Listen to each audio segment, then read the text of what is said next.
اللہ اللہ اللہ اللہ اللہ اللہ۔ بسم اللہ الرحمن الرحیم۔ ہدایت النحو کا 7واں باب ہے، اس میں مبنی، سبق نمبر 18 میں خوش آمدید۔ آج کے سبق کے اندر ہم لدا، لدن، قطو اور اوزو ان کے بارے میں پڑھیں گے۔ یہ بھی ظروف میں سے ہیں اور یہ بھی مبنی ہیں، اور یہ آخری سبق ہے جس کے بعد ہمارا یہ اس میں مبنی والا باب مکمل ہو جائے گا۔ عبارت دیکھ لیں، ترجمہ کرتے ہیں اور آخر میں اس کی تشریح کرتے ہیں۔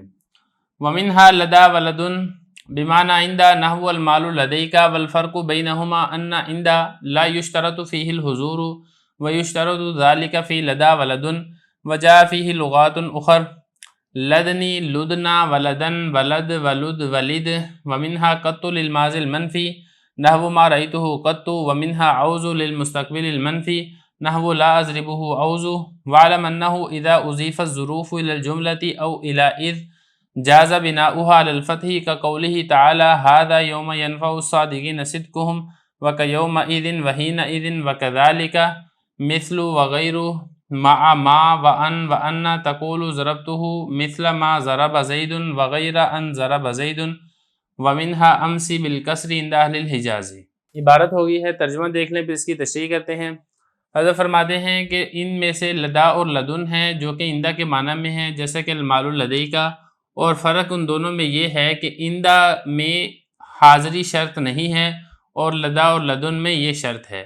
اور اس میں کچھ اور لغات بھی آئی ہیں جیسے کہ لدنی، لدنا، لدن، لد، لد، لد، اور ان میں سے ایک قطو ہے جو کہ ماضی منفی کے لیے آتا ہے جیسے کہ ما رأیتہ قطو، اور ان میں سے ایک اوزو ہے جو کہ مستقبل منفی کے لیے آتا ہے جیسے کہ لا اضربہ اوزو۔ اور تو جان لے کہ جب ظرف کی اضافت کی جائے جملے کی طرف یا اس کی طرف تو جائز ہے اس کو مبنی پر فتح پڑھنا، جیسے کہ اللہ تعالیٰ کا فرمان ہے ھذا یوم ینفع الصادقین صدقہم، اور یومئذ حینئذ۔ اور اسی طریقے سے مثل اور غیرو کا حکم ہے، ما کے ساتھ ہے، ان کے ساتھ ہے اور انا کے ساتھ ہے، جیسا کہ تو کہے گا ضربتہ مثل ما ضرب زید غیر ان ضرب زید۔ اور ان میں سے ایک امسی ہے کسرہ کے ساتھ اہل حجاز کے نزدیک۔ عبارت ہوگی ہے، ترجمہ ہوگی، اب چلتے ہیں اس کی تشریح کی طرف۔ لیکن ان میں سے حضرت فرما رہے ہیں کہ جو ظروف ہیں، ظروف میں سے دو ظرف بتائے ہیں، ایک ہے لدا اور دوسرا ہے لدن۔ یہ بھی مبنی ہے۔ جو لدا ہے یہ لدا ہی رہے گا، لدن لدن ہی رہے گا، اعراب میں کسی قسم کی کوئی تبدیلی نہیں ہوگی۔ فرما رہے ہیں کہ یہ اندہ کے معنی میں، جو اندہ والا معنی ہے نا، پاس ہونا، وہی معنی لدا اور لدن کا بھی ہے۔ البتہ ایک ان دونوں کے درمیان فرق ہے، وہ یہ ہے کہ اندہ یہ ملکیت بتاتا ہے، لیکن حاضری اور اس وقت موجود ہونا یہ ضروری نہیں ہوتا ہے۔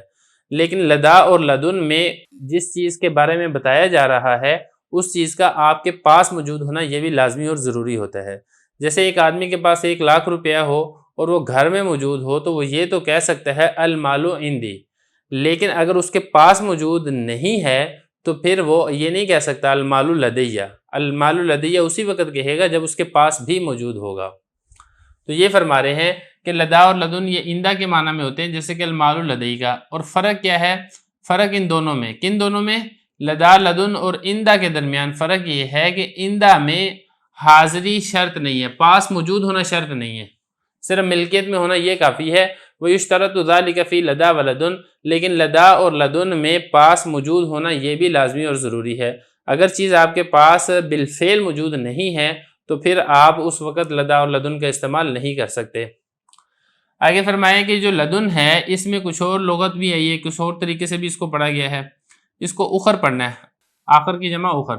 اب کون سی لغات ہیں؟ ایک ہے لدنی، اس کو لدا اور لدنی بھی پڑھا گیا، ایک ہے لدنا، لدنی، لدنا، لدن، لد، لد، لد، تو اس کے مختلف قسم کی اس کی لغات آئی ہیں۔ یہ لدا اور لدن یہاں تک مکمل ہو گئی ہے۔ اب اگلا لفظ ہے قطو۔ اچھا، اس کو ایک قطو بھی پڑھا گیا ہے اور اس کو قط اور قطو یہ بھی پڑھا گیا ہے۔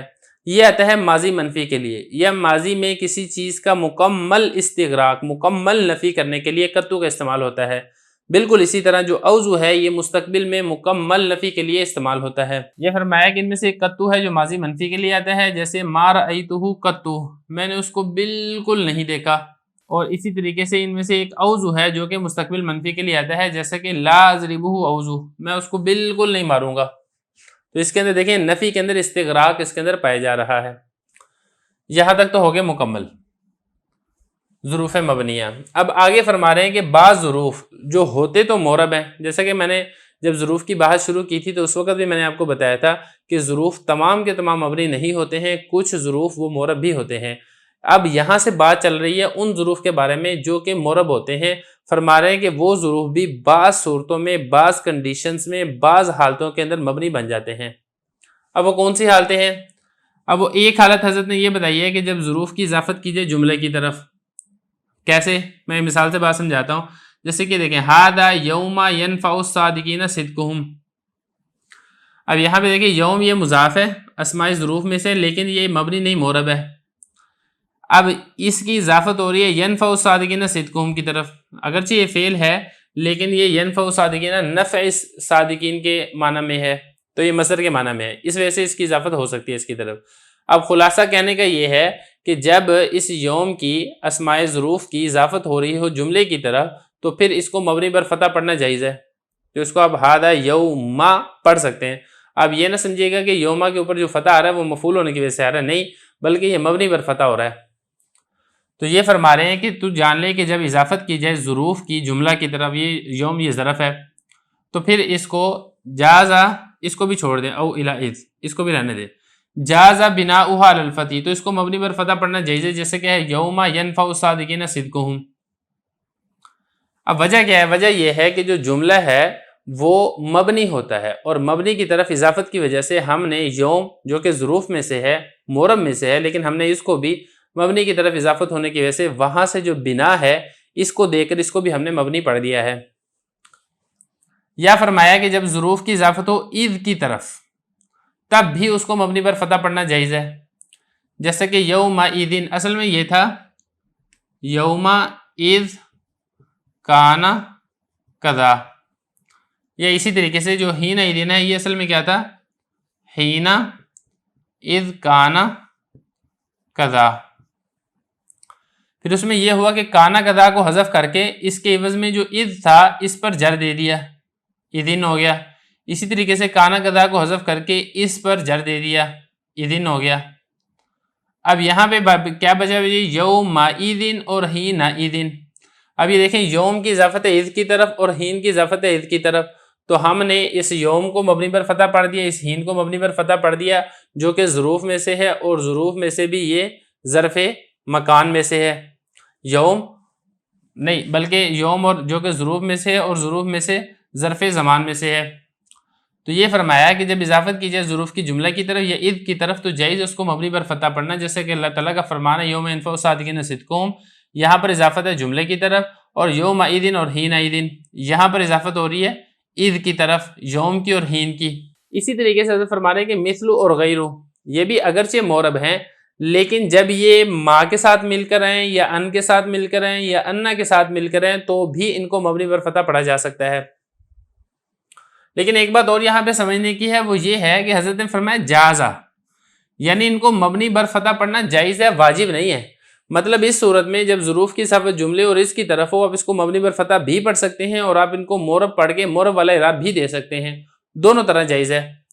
اور آگے فرمایا کہ مثلو اور غیر ہو، یہ ماں کے ساتھ مل کر آ جائیں یا ان کے ساتھ مل کر آ جائیں یا انا کے ساتھ مل کر آ جائیں تو اس وقت بھی یہ مبنی بر فتح ہوتے ہیں.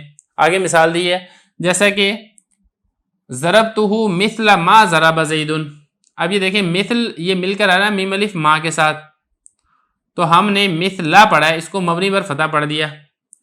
یہ اسی طریقے سے غیرہ کو دیکھیں ضربتہ غیر ان ضرب زید. اب یہاں پہ دیکھیں غیرہ یہ ان کے ساتھ مل کر آ رہا ہے تو ہم نے غیرہ کو مبنی بر فتح پڑھ دیا. تو یہ اس میں مسئلہ ہے.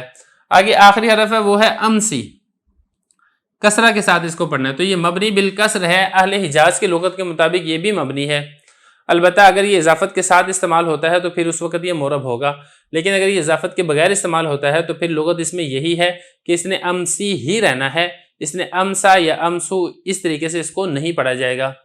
تو یہاں تک جو ہمارا اس میں مبنی والا باب ہے الحمدللہ وہ مکمل ہو گیا ہے.